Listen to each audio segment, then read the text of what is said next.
भरतीचा पीवायक्यू घेतलेला आहे आणि तोही आपण इंग्लिश ग्रामरशी रिलेटेड घेतलेला आहे. या ठिकाणी बघा, select the most appropriate option for below which changes the following active sentence into passive voice. हे जे सेंटेन्स आहे ऍक्टिव्ह सेंटेन्स आहे, म्हणजे ऍक्टिव्ह व्हॉइसचा आहे, त्याला आपल्याला कन्व्हर्ट म्हणजे रूपांतरित करायचं आहे पॅसिव्ह व्हॉइस मध्ये. इजी गोष्ट आहे. तुम्हाला मी ऑलरेडी सांगितलेलं आहे की या हाताचा वापर करून तुम्हाला ऍक्टिव्ह व्हॉइसचं पॅसिव्ह व्हॉइस मध्ये कन्व्हर्जन करता येते.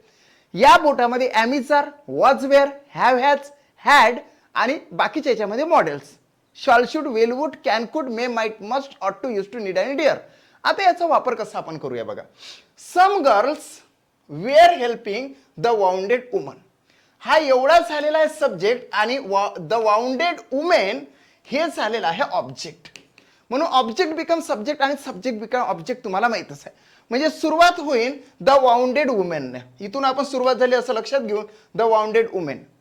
त्याच्यानंतर आपल्याला व्हर्ब कडे जायचं असते. जो व्हर्ब आहे ना त्याला कट करायचा आणि प्लस करायचा.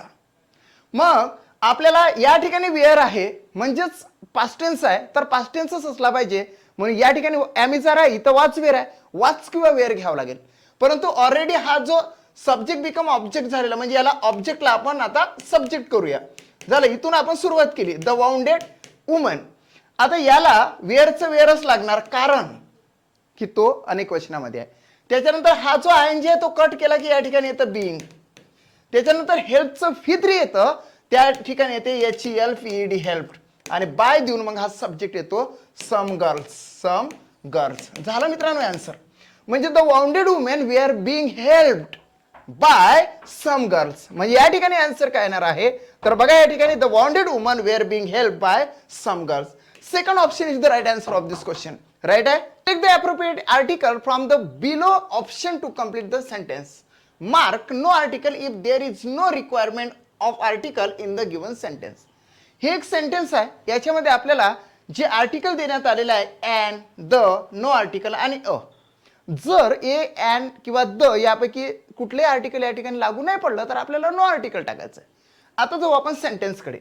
I saw movie you recommended last night. काल रात्री तुझी मूव्ही मला रेकमेंड केलेली आहे, सुचवलेली आहे, ती मूव्ही खरंच ग्रेट होती. म्हणजे तीच मूव्ही, तोच चित्रपट, तोच पिक्चर. म्हणजे या ठिकाणी डेफिनेट आर्टिकल पाहिजे, कारण की कन्स्ट्रक्शनच अशी आहे की काल सुचवलेली जे मूव्ही आहे ते मी बघितली आणि ती खरंच चांगली होती. म्हणून या ठिकाणी आपण टाकणार आहोत द.